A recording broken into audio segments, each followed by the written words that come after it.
In this section, we'll explore the Scrumban framework, a hybrid model that merges the strengths of both Scrum and Kanban.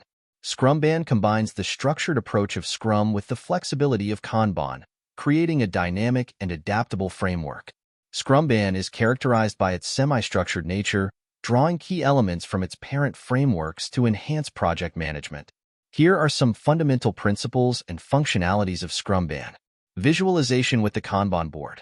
The Kanban board is a crucial tool in Scrumban, helping teams visualize their workflow, track the progress of work items, and identify bottlenecks. Daily Scrum meetings. Similar to Scrum, daily meetings are held in front of the Kanban board where team members discuss what they accomplished yesterday, what they aim to achieve today, and any obstacles they are facing. Pull system for task management. Unlike Scrum, where tasks are assigned during sprint planning, Scrumban uses a pull system. This means team members select tasks based on priority, promoting ownership and accountability as they move tasks from the to-do to the doing column. Work in progress, WIP, limits. To maintain a balanced workflow and prevent overloading team members, Scrumban enforces strict WIP limits, a practice borrowed from Kanban. Flexible team roles. In Scrumban, team roles are less rigid than in Scrum. There are no predefined roles, and team structure is more fluid, allowing roles to be defined by the team's needs and the organization structure. Specialized team members. While Scrum advocates for cross-functional teams, Scrumban leans towards specialization similar to Kanban. Teams may include specialized roles such as designers or developers who are pulled into tasks where their expertise is most needed. To summarize, Scrumban leverages the Kanban board for workflow visualization, employs daily scrums for team synchronization, and adopts a pull system for task management. It imposes WIP limits to ensure continuous progress, opts for flexible team roles to suit organizational needs, and emphasizes the use of specialized team members for specific tasks. This framework adapts to your organization structure, supporting a tailored approach to project management that combines the best of Scrum and Kanban. The Scrumban framework seamlessly blends the principles of Scrum and Kanban, making it inherently adaptable to suit the unique demands and dynamics of various teams and projects. At its core, Scrumban integrates the structured discipline of Scrum with the continuous flow of Kanban, offering flexible proportions to meet specific project needs. This hybrid approach allows for diverse degrees of integration, accommodating a wide range of practices under the Scrumban umbrella. Depending on their unique challenges and requirements, teams can tailor Scrumban in numerous ways. Scrum-leaning implementations.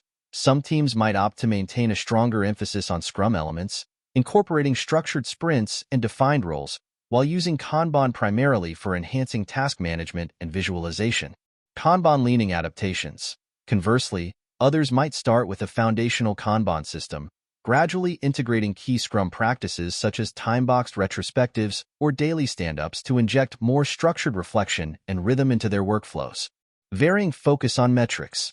The emphasis on specific metrics can also vary.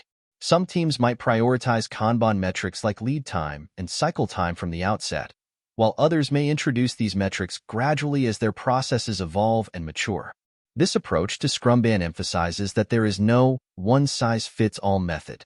Instead, it requires a thoughtful blend of elements from both Scrum and Kanban, tailored to leverage their strengths effectively.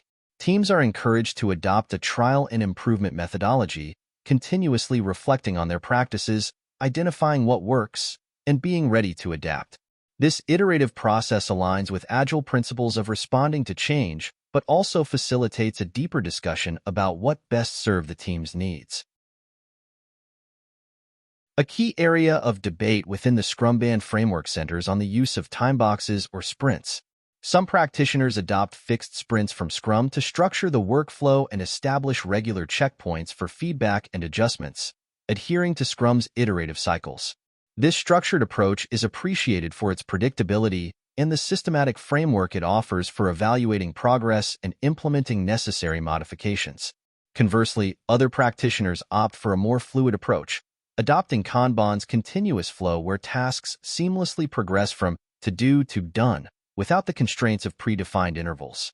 This method removes the rigid start and stop points associated with sprints, making it favored for its flexibility and responsiveness. It allows teams to swiftly adapt to changes without the need for a formal sprint review. Each approach has distinct advantages and can be chosen based on the specific needs of the project and the preferred working style of the team. To navigate the varied interpretations of Scrumban, understanding both the structured, time-boxed method and the more dynamic, continuous flow approach is essential. This knowledge enables you to better adapt to the particular demands of different organizational environments and to engage effectively in discussions about Scrumban. This ensures you are well prepared to implement the most suitable practices for any given scenario. Next, we will explore the differences between the time-boxing and continuous flow approaches within the Scrumban framework. Grasping these distinctions is crucial for determining which strategy aligns best with your project's requirements and your team's working dynamics. Let's explore the continuous flow option in Scrumban, which leans towards Kanban principles. This approach is defined by a seamless and ongoing movement of tasks. Without distinct start and end points for each work cycle, work progresses continuously until the project reaches its deadline. In a continuous flow setup, you actively pull tasks from the to-do column and move them to the doing column, taking full ownership of these tasks, similar to the Kanban method. This process ensures that work items are constantly being addressed, fostering a steady progress toward project completion. Planning in this model is dynamic and responsive. For example, you might set a rule where planning for new tasks occurs once the to-do list dips below 5 items. This triggers the addition of new features and functionalities to the project, which are then added to the Kanban board. This flexible approach to planning helps maintain a consistent workflow and prevents bottlenecks. Furthermore, continuous flow Scrumban places significant emphasis on measuring lead and cycle times. These metrics are crucial for evaluating performance, identifying improvements, and spotting potential delays or bottlenecks. By tracking each task from inception through to completion, you gain valuable insights into the efficiency and effectiveness of your workflow. Overall, adopting the continuous flow method within Scrumban allows for a flexible, responsive, and continuously evolving project management environment, capitalizing on the strengths of Kanban while maintaining the adaptive project oversight typical of Scrumban. Now, let's look at the time-boxed approach in Scrumban. The time-boxed Scrumban approach combines the structured timing of Scrum sprints with the workflow visualization of Kanban. This approach is characterized by clear sprint durations, typically recommended to be 2 weeks long to balance efficient planning with manageable task volumes. Shorter sprints might lead to frequent, potentially disruptive planning and review sessions, whereas longer sprints could complicate the planning process due to unforeseen changes and complexities. Structured meetings are a cornerstone of the time-boxed approach, with specific sessions designated for sprint planning, sprint reviews, and retrospectives. During sprint planning, teams define and commit to the tasks they aim to complete within the sprint. Sprint reviews focus on evaluating team performance against set expectations, and retrospectives are used to identify areas for process and teamwork improvement. Kanban board adaptations in this approach include the use of a backlog column to house tasks that are not yet fully defined and a ready column where tasks are placed once they are sufficiently detailed and prepared for development.